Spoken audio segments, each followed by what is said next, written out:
Soyez les bienvenus dans 64 minutes. Merci d'avoir choisi TV5 Monde. Et si Marine Le Pen gagnait la présidentielle française de 2017, dans son roman d'anticipation Bleu, Blanc, Noir, l'écrivain Karim Amellal décrit une France conquise par l'extrême droite dans une indifférence quasi générale. Il est notre invité. Extrême droite ou pas, l'information semble en grand danger aujourd'hui en France. Laurent Mauduit de Mediapart a mené l'enquête. Et puis, le Yémen, pays ravagé par la guerre, était jadis surnommé l'Arabie heureuse, pays qui fascinait un certain André Malraux. L'écrivain Jean-Claude Perrier nous fait revivre ce passé, mais avant, place au titre de l'actualité.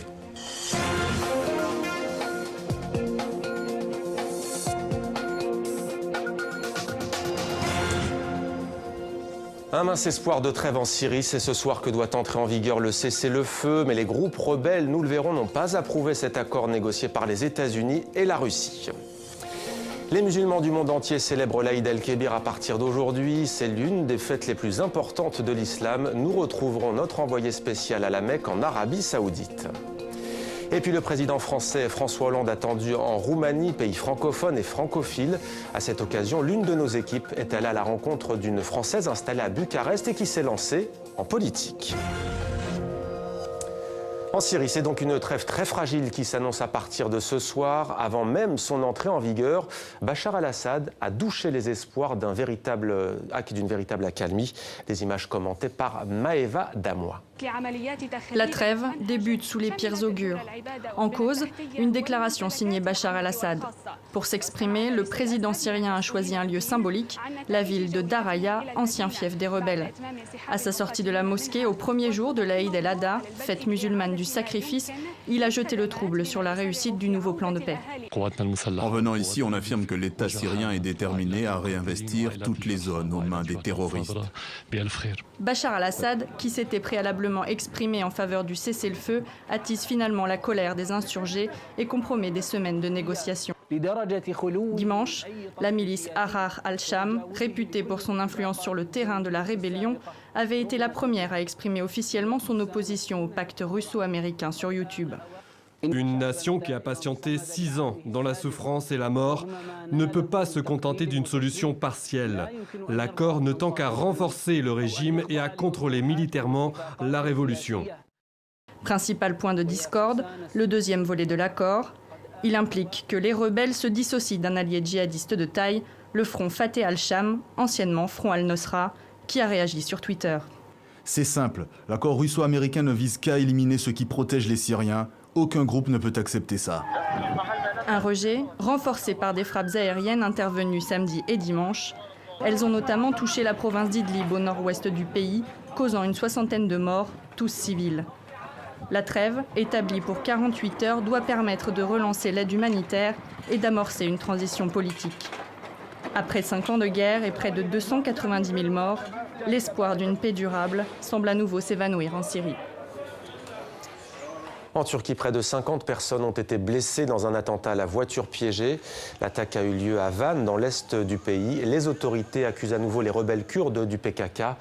Attentat qui survient au lendemain du limogeage de plusieurs maires soupçonnés de liens avec l'organisation indépendantiste.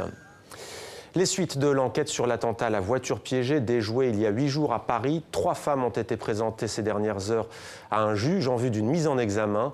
La principale suspecte, âgée de 19 ans, aurait prêté allégeance à Daesh. Par ailleurs, un adolescent de 15 ans, suspecté de préparer une attaque au couteau, a été arrêté dans la capitale française. Il était assigné en résidence depuis les attaques du 13 novembre 2015. Les musulmans du monde entier célèbrent l'Aïd el-Kébir à partir d'aujourd'hui et pendant 3 jours. Il s'agit d'une fête les plus importantes de l'islam. Elle marque la fin du Hajj, le pèlerinage à la Mecque. On retrouve notre envoyé spécial en Arabie Saoudite. Bonsoir Slimane Zeguidour. Quelques mots peut-être d'abord sur cette fête religieuse. C'est quoi au juste l'Aïd el-Kébir ? Alors, c'est une des 2 seules fêtes canoniques du calendrier musulman. La première, c'est l'Aïd al-Fitr qui marque la fin du Ramadan.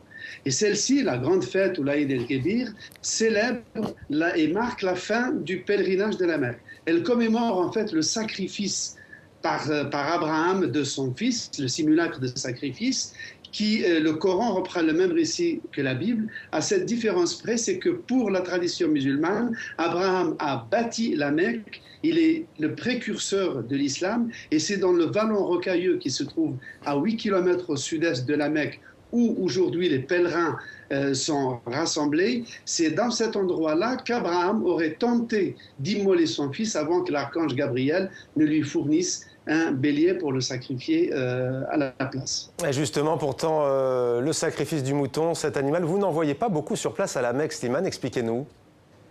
Et oui, Mohamed, c'est même un des rares endroits dans le monde musulman où on a de la peine à trouver un mouton. La raison est que dans ce vallon rocailleux, comme je le dis, qui est au sud-est de la Mecque, pendant des siècles, on a célébré et immolé des moutons sur place dans des conditions d'hygiène que vous pouvez imaginer. Eh bien, depuis des années maintenant, par la force des choses et par l'afflux des pèlerins, l'administration saoudienne a pris la décision de ne pas pratiquer de sacrifice. Ce qui se passe, c'est que chaque pèlerin achète un coupon de sacrifice à peu près qui coûte 100 €, moyennant quoi chaque coupon donne lieu au sacrifice d'un mouton, mais loin des yeux des pèlerins, dans des abattoirs situés toujours dans ce vallon, dans des abattoirs ultramodernes. Les bêtes sont sacrifiées, découpées, équarries, congelées, et toute cette viande est distribuée aux pauvres du monde entier. Slimane Zeguidour à la Mecque en Arabie Saoudite pour TV5 Monde. Merci Slimane. Le Yémen, lui, passera une nouvelle fois cette fête de l'Aïd sous les bombes. Cela fait maintenant 1 an et demi que la coalition sunnite emmenée par l'Arabie Saoudite bombarde ce pays pour venir à bout d'une rébellion chiite. Le récit d'Amina Tayad. Ces images douloureuses décrivent l'horreur. Sur ce site de forage des eaux, il ne reste plus rien, excepté des carcasses de voitures, non loin de corps brûlés et mutilés. Ici, dans la région d'Arab, à quelques kilomètres de la capitale yéménite, les habitants tentent d'évacuer les potentiels survivants. Au total, 22 personnes ont été tuées la veille de la fête musulmane de l'Aïd al-Adha. Ils ont frappé les travailleurs pendant leur service. Ils ont assiégé le peuple depuis la mer et depuis les airs. Ils contrôlent leur seul moyen d'obtenir de l'eau et de la nourriture. Ils frappent en plein milieu de semaine alors que les gens viennent travailler pour leurs familles et leurs enfants. Pour l'heure, le bilan reste provisoire. Aujourd'hui, la vie des civils est plus que jamais menacée puisque les violences continuent de s'intensifier. Violences qui opposent les rebelles houthis alliés à l'ex-président Saleh à son successeur Mansour Hadi, soutenu par l'Arabie Saoudite.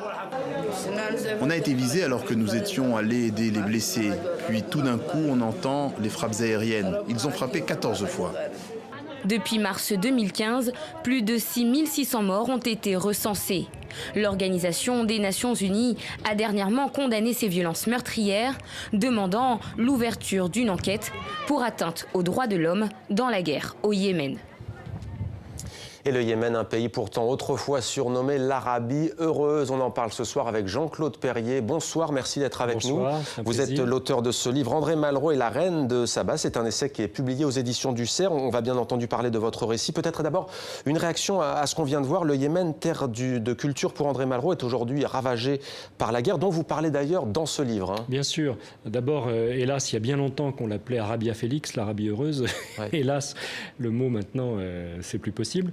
Il se trouve que je suis allé au Yémen en 97, que j'ai vu un pays avec un patrimoine culturel absolument exceptionnel, dont les ruines de la capitale de la reine de Saba, et que je suis évidemment choqué, scandalisé, blessé par ce qui se passe au Yémen. On a fini par en parler, mais c'est pas loin de ce qui se passe en Syrie, et je souffre autant pour Sanaa que pour Palmyre, même si c'est moins spectaculaire. Et effectivement, j'ai pas voulu que le livre soit uniquement un livre dans le passé, parce que c'est pas possible de parler de voyage, d'archéologie, d'engagement politique sans faire référence à l'actualité. Donc le livre déjà est dédié à Khaled al-Assad, donc le directeur de Palmyre, massacré par les terroristes de Daesh parce qu'il avait, je cite, aimé les idoles. Ben, moi, j'aime les idoles et on aime tous les idoles. Et puis, il y a effectivement une référence au patrimoine yéménite qui est bombardé. Et vous écrivez d'ailleurs, si André Malraux revenait aujourd'hui, il ne pourrait plus se rendre au Yémen en avion pour survoler Marib. Les filles de la reine de Saba, sous leur niqab, tentent désormais de survivre sous les bombes saoudiennes. Alors, on va donc parler de ce récit. 1934, bruit de botte en Europe, Hitler est au pouvoir. Malraux a 33 ans.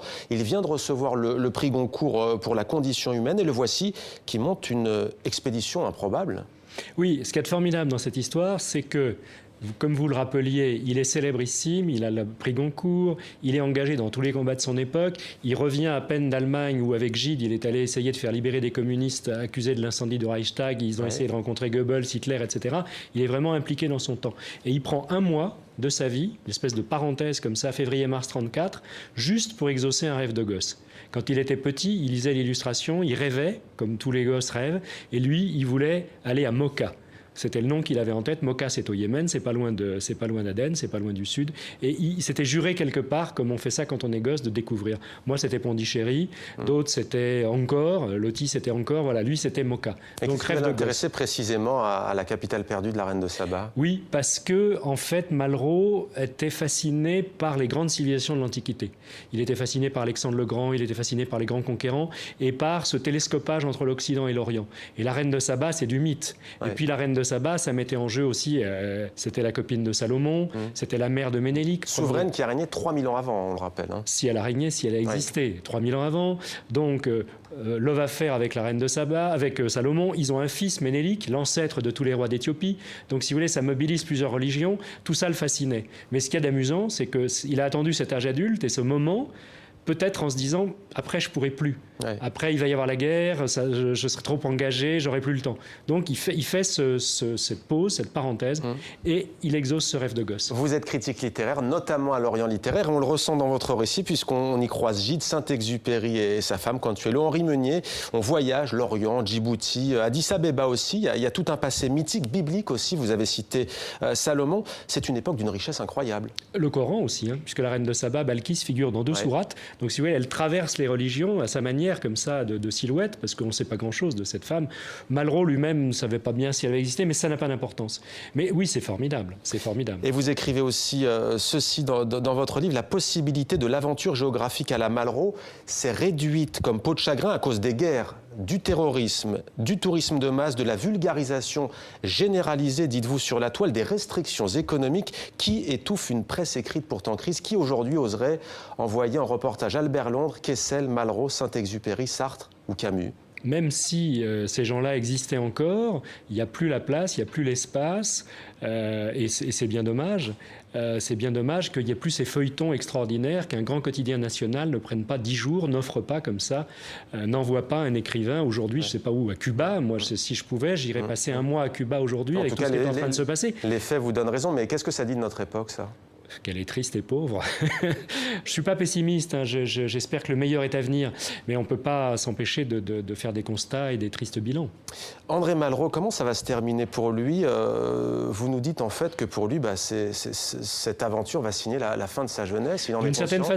D'une certaine façon, oui, il en est bien conscient, mais en fait, il n'oubliera jamais cette histoire, puisqu'en 67, dans Les Anti-Mémoires, qui est quand même un de ses livres fondamentaux, il reprend cette histoire de la reine de Saba, et dans ce livre où il fait dialoguer justement des personnages, des grands personnages de l'époque, il y a Nehru, il y a Mao, il y a De Gaulle, il y a aussi la reine de Saba, ça a de l'allure.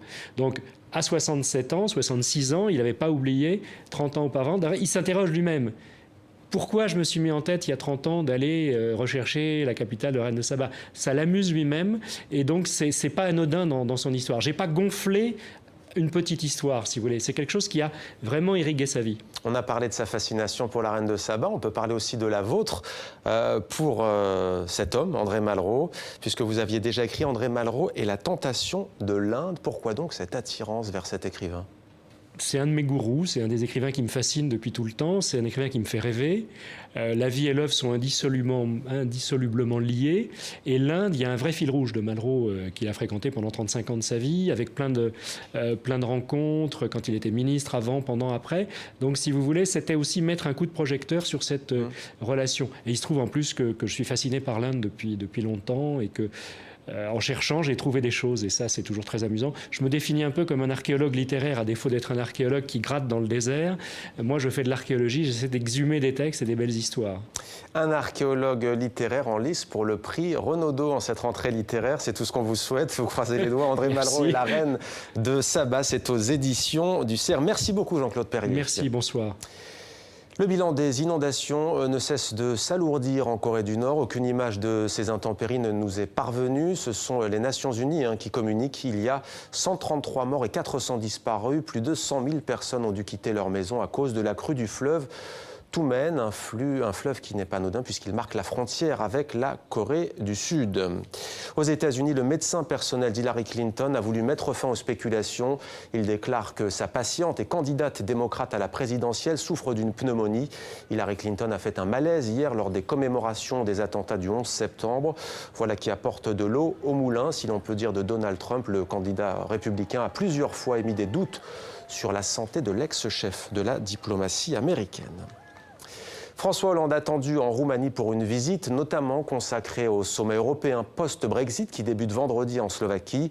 L'occasion aussi pour le président français de renforcer les liens culturels avec ce pays à la fois francophone et francophile. Nos envoyés spéciaux sont allés à la rencontre d'une Française installée à Bucarest. Clotilde Armand s'est fait un nom en politique. Reportage Antoine Delpierre, Bénédicte Banet. Malgré son emploi du temps surchargé, elle a tenu à nous donner rendez-vous ici, devant ce palais typique de l'architecture roumaine. Depuis ses premiers pas dans le pays, il y a plus de 10 ans, Clotilde Armand s'est jetée corps et âme dans la sauvegarde du patrimoine de Bucarest. Nous nous battons contre cette mafia immobilière qui ne respecte pas la loi. Nous nous battons pour construire des hôpitaux, pour respecter ce qui nous appartient à tous, pour que l'argent des citoyens soit dépensé de manière transparente et contre les personnes qui, de manière complètement illégale, veulent détruire la ville. Un combat citoyen devenu engagement politique. En juin dernier, la Française se lance dans la course à la mairie. Son discours, son sourire et son accent séduisent. Avec 28% des voix, le mouvement Sauver Bucarest arrivera finalement deuxième. Depuis, le collectif des débuts est devenu un parti politique et la Française multiplie les déplacements en vue des législatives à la fin de l'année. Infatigable, cette mère de 4 enfants mène de front sa carrière à la tête d'une société d'ingénierie française et sa campagne électorale. Mais plutôt que de lutter contre la classe politique établie, Clotilde Armand voudrait plutôt en changer. Et nous nous sommes rendus compte que cet engagement, même s'il portait des fruits, même s'il mettait une pression très importante, il n'était pas suffisant. Le système, comme nous le disons, nous continuait à faire ces petites affaires presque comme si de rien n'était. Une vision partagée par son mari rencontré aux États-Unis. Il est l'un des fondateurs du mouvement Sauver Bucarest. Elle est entrée dans cette aventure politique à côté de moi. Au début, je voulais être à sa place. Mais il s'est avéré que c'est elle qui a le talent pour la politique. Le fait que les Françaises ne jouent pas contre elle, au contraire, il paraît que c'est un avantage. Cet avantage pourrait bien porter très loin Clotilde Armand, qui vient d'obtenir à 43 ans la citoyenneté roumaine. Dans l'actualité francophone également, le chef spirituel des Tibétains, le Dalai Lama, est en Europe. Il est d'abord passé par la Belgique avant de gagner la France. C'est notre rubrique Vue d'ici, vue d'ailleurs, préparée par Pascal Vesset. C'était l'événement du week-end à Bruxelles. 10 000 personnes sont venues écouter le Dalai Lama au Palais 12 du Heysel. Un message pour plus de bienveillance.